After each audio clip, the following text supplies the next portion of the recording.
단계적 일상회복이 시작되자마자 전남에서는 확진자가 속출했습니다. 하루 사이에 34명이 발생했는데 고흥 지역에서 29명이 무더기로 나왔습니다.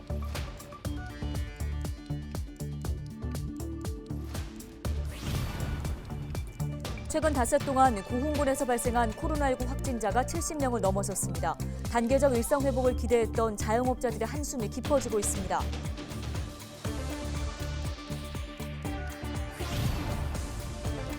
(2023) 순천만 국제정원박람회에 윤곽이 나왔습니다. 세부 계획을 살펴봤습니다.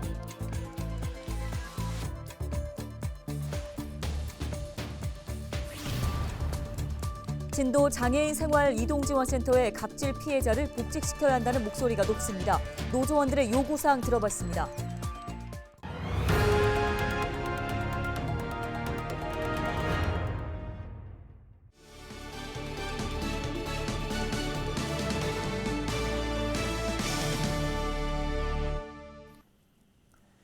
여러분 안녕하십니까? 헬로티비 뉴스입니다. 단계적 일상 회복이 시작된 첫날인 지난 1일 24시 기준 전남에서 집단 감염이 발생하면서 34명이 코로나19에 확진됐습니다. 지역별로는 고흥이 27명, 완도 3명, 영암 2명, 진도와 무안이 각 1명입니다. 고흥의 경우 미역 포자 작업장과 관련한 집단 감염이 발생했으며 방역당국은 확진자가 다수 발생하자 주민 4,000명을 대상으로 전수검사를 진행했습니다. 나머지 지역은 기존 확진자와 접촉해 연쇄 감염됐습니다. 이번 달 1일부터 단계적 일상 회복이 시작되면서 일부 지역에서는 다시 조금씩 활기를 되찾는 분위기입니다. 하지만 최근 확진자가 급증하고 있는 고흥은 사정이 좀 다른데요. 네, 닷새간 발생한 확진자 수가 70명을 넘었습니다. 단계적 일상 회복을 기대했던 고흥의 자영업자들은 다시 한숨을 내쉬고 있는 상황입니다. 김신혜 기자가 보도합니다. 고흥군 보건소 선별진료소입니다. 2일에도 코로나19 검사 행렬이 이어졌습니다. 확진자도 계속 늘어나는 추세입니다. 1일 하루 동안 27명이 확진됐고 2일 오전 8시까지 8명이 또 추가됐습니다. 첫 확진자가 발생한 지난달 29일부터로 보면 닷새 동안 모두 72명이 코로나19에 감염됐습니다. 대부분 기존의 확진자가 나온 노인보호시설과 미역 양식장과 관련됐거나 금산면 전수검사에서 확진된 사례입니다. 단계적 일상 회복을 앞두고 시작된 확산세는 좀처럼 꺾일 기미를 보이지 않고 있습니다. 상황이 이렇다 보니 고흥의 대표 관광지인 녹동항은 직격탄을 맞았습니다. 관광객들이 즐겨 찾는 화로회와 건어물 위판장은 고요할 정도로 매우 한산했습니다. 갑작스레 확진자가 늘어난 탓인지 단계적 일상 회복이 시작됐다고 보기엔 관광객은 물론 거리에 오가는 사람도 매우 적습니다. 때 아닌 확산에 자영업자들의 기대감은 아쉬움으로 바뀌었습니다. 단계적 일상 회복 지침이 발표되면서 경제 활성화에 대한 희망을 가졌기 때문입니다. 점심시간을 앞둔 식당에는 텅 빈 테이블이 눈에 띄었습니다. 예전에 소소했던 일상을 기대했던 것이 사실입니다. 그런데 갑자기 이렇게 우리 지역에서 확진자가 이렇게 많이 나오다 보니까 조금은 당황스럽고 참담한 그런 심정인 것 같습니다.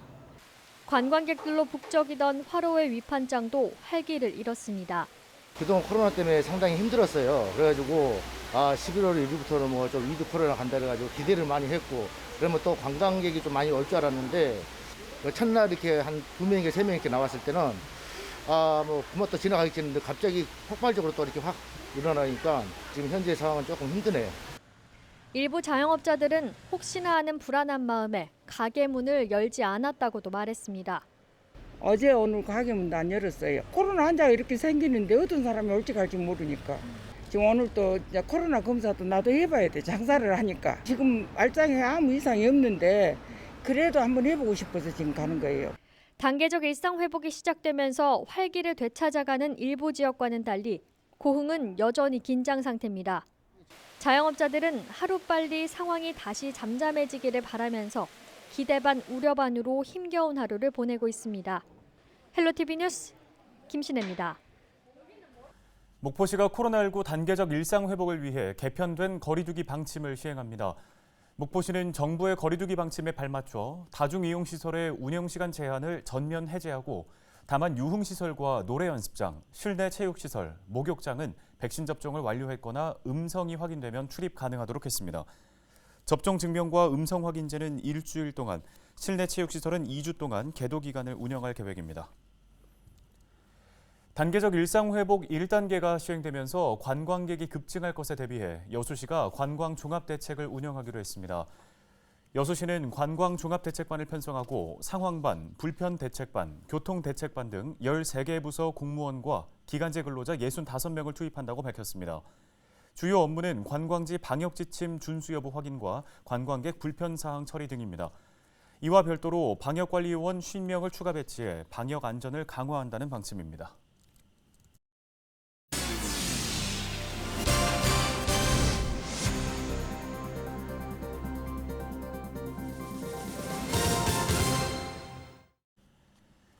(2023) 순천만 국제정원 박람회를 앞두고 박람회에 큰 틀이 잡혔습니다. 종합 운영계획 용역 결과가 나온 건데요. 네, 대한민국 1호 국가정원을 중심으로 오천동 일대와 도심 전체가 정원으로 탈바꿈할 전망입니다. 2023 박람회 세부 계획 서경 기자가 취재했습니다. 도심 전체가 정원이 되는 2023 순천만 국제 정원 박람회. 정원에 삽니다라는 주제에서 알 수 있듯이 도심 곳곳이 정원이 됩니다. 순천의 정원은 크게 4개 권역으로 나눠집니다. 기존 국가정원 권역과 동천 권역, 죽도봉 권역, 마지막으로 순천만 습지 권역으로 분산됩니다. 국가정원에는 세계정원과 사계절 정원이 2023 박람회를 맞아 세 단장됩니다. 국가정원 동문 입구에 있는 기존의 호수정원을 180도 뒤집은 분화구 정원이 들어서서 관광객들에게 위용을 뽐낼 예정입니다. 동천 권역에는 출렁다리를 활용한 브릿지 가든과 갤러리 가든이 새롭게 조성됩니다.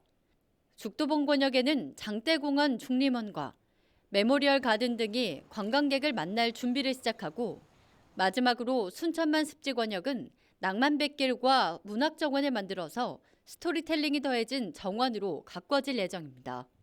근본 박람회는 공연보다는 체험, 전시 위주로 준비하고 개방 정원과 연계한 정원 투어 프로그램 등을 마련해 도심 곳곳에서 정원과 문화가 어우러진 축제의 장이 될 수 있도록 순천만의 차별화된 문화예술 콘텐츠도 준비하고 있다고 보시면 될 것 같습니다. 도심 곳곳이 울창한 정원으로 가꿔지려면 시민들의 적극적인 참여가 필수적입니다. 순천시 자체 인력만으로는 국제규모 박람회를 치르기에 어려움이 크기 때문입니다. 다행히 박람회가 가까워질수록 시민들의 참여도 적극적입니다. 이곳은 1936년 일제시대 철도 관사로 지어진 한 목조주택. 도심 속 주택 안의 정원은 순천시 개방정원으로 등록된 곳입니다. 관광객들이 순천시에 신청만 하면 집 안에 마련된 정원을 마음껏 둘러볼 수 있도록 시민들이 자신들의 정원을 나누고 있는 겁니다. 80년이 넘는 세월 동안 한자리를 지켜온 나무들과 사시사철 아름다운 자태를 뽐내는 꽃들은 순천시 개방정원만의 특별함을 담아내고 있습니다. 부모님이 생전에 워낙 열정적으로 이렇게 갖고 노신 그런 정원이라 저도 감히 그렇게 함부로 손을 못 대고 있습니다. 근데 이제 우리 또 시에서 정원 박람회를 또 개최를 하는데 조금이라도 일조를 한다면 그 이상 더 기쁜 일이 있겠어요? 2022년 12월 31일부터 2023년 4월 21일까지는 박람회 집중 준비가 이루어집니다. 박람회장 일부를 휴장하면서 조형물과 새로운 정원을 조성할 계획입니다. 다음 달부터 본격화되는 2023 순천만 국제 정원 박람회 개최 준비. 순천이라는 거대한 정원을 전 세계인들에게 선보이기 위한 전문가들의 지혜와 시민들의 참여가 이어지고 있습니다. 헬로티비 뉴스 서경입니다. 민주노총 공공운수노조 광주 전남지역본부가 진도군 장애인 생활이동지원센터에서 이른바 직장 내 괴롭힘을 당한 직원의 복직을 촉구하고 나섰습니다. 공공운수노조 광주 전남지역본부는 2일 목포 고용지청에서 기자회견을 갖고 직장 내 괴롭힘을 당한 노조원을 국가인권위원회가 산재 노동자로 인정한 만큼 노동당국이 피해 회복에 관심을 기울여야 한다고 밝혔습니다.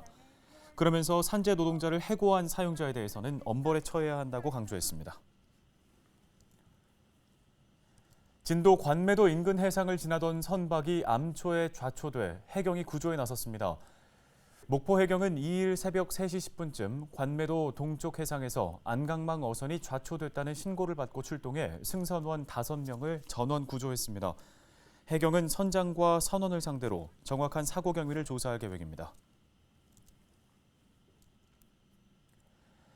신안 염전에서 또다시 제기된 임금 체불 사건과 관련해 경찰이 엄정하게 수사하겠다는 입장을 내놨습니다. 전남경찰청은 직원에게 임금을 제대로 주지 않고 신용카드를 부당하게 사용한 혐의로 전남 신안에서 염전을 운영하고 있는 48살 장모 씨를 불구속 입건한 뒤 공정하고 엄정하게 사건을 처리하겠다고 밝혔습니다. 경찰은 경계성 지능인 노동자가 7년 동안 염전에서 일하면서 임금을 제대로 받지 못했다고 주장해 수사에 나섰습니다. 완도해양경찰이 바다에 표류하던 낚시 어선의 승객을 구조했습니다. 완도해경은 지난 1일 오후 2시 20분쯤 장흥군 회진항 인근 바다에서 엔진이 정지된 낚시어선 A호에 타고 있던 승객 14명을 모두 구조했다고 밝혔습니다. 사고 어선은 낚시를 하러 바다로 나가다 스크류망에 어망이 감겨 엔진이 정지된 것으로 알려졌습니다. 오는 6일부터 8일까지 낮 3시에서 6시 사이 바닷물 수위가 최대 5m 넘게 상승할 것으로 예상됐습니다. 목포시가 각별한 주의를 당부했는데요. 목포시는 비상근무반을 편성하고 상습 침수 구역의 예찰 활동과 함께 배수 펌프장과 배수문, 하수문을 중심으로 집중 점검을 벌이고 있습니다. 바닷물 수위가 높아지면 해안 저지대는 침수 위험이 높은 만큼 차량 주정차는 가급적 피하는 게 좋습니다. 전라남도교육청이 추진하는 에듀택시 이용률이 2배 이상 오른 것으로 조사됐습니다. 전남교육청이 통학학생 지원을 위해 추진한 에듀택시 이용 학생 수가 2019년 694명에서 올해 1,392명으로 집계됐습니다. 에듀택시는 초등학생과 중학생 가운데 집에서 학교까지의 통학 거리가 2km가 넘고 통학 버스 승차 시간이 1시간 이상인 학생을 대상으로 택시비를 지원하는 제도입니다. 목포 대양산단이 지난 2016년에 이어 중소기업 특별지원지역 지정이 2년 더 연장됐습니다. 목포 대양산단은 코로나19의 여파로 입주기업의 매출은 떨어지고 부채는 증가하면서 산단 가동률이 줄어든 것으로 나타나 특별지원지역 연장이 절실했는데요. 중소기업 특별지원지역이 지정되면 세제나 자금, 판로 확보에 각종 특례가 주어집니다. 김종식 목포시장은 김원희 국회의원의 적극적인 지원에 힘입어 연장이 확장되는 결실을 얻었다고 설명했습니다. 오는 18일에 치러지는 2022학년도 대학 수학능력시험에 전남 지역에서 14,000여 명이 응시합니다. 전남교육청은 이번 수능 응시 인원이 14,481명으로 지난해보다 273명 늘었다고 밝혔습니다. 수능 시험장은 일반 학교 46곳과 별도 7개 학교, 병원 2곳 등 모두 55곳인데요. 별도의 시험장은 신종 코로나 바이러스 감염증 자가격리자를, 병원은 코로나 확진자를 수용할 계획입니다. 수능 당일 수험생은 마스크를 착용해야 하며 점심시간에는 방역 칸막이가 설치됩니다. 전라남도의회가 올해 마지막 회기인 제358회 제2차 정례회를 개회하고 44일간의 일정에 돌입했습니다.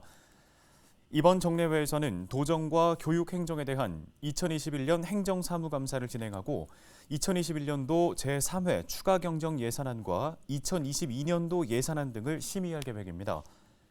오는 16일까지 15일간 열리는 상임위원회별 행정사무감사는 도정과 교육행정 전반에 걸쳐 진행되는데요. 17일 제2차 본회의를 열고 김영록 전라남도지사와 장서궁 교육감으로부터 2022년도 전라남도와 전라남도 교육청소관 예산안에 대한 시정 연설과 제안 설명을 들은 후 본격적인 예산안 심사에 착수할 예정입니다. 한편 올해 127일간의 의사 일정은 다음 달인 12월 15일 행정사무감사 결과보고서 채택과 2022년도 예산안 처리 등 안건이 최종 의결되면 모든 일정이 마무리됩니다. 오늘 헬로티비 뉴스 전남 저희가 준비한 소식은 여기까지입니다. 네, 시청해주신 여러분 고맙습니다.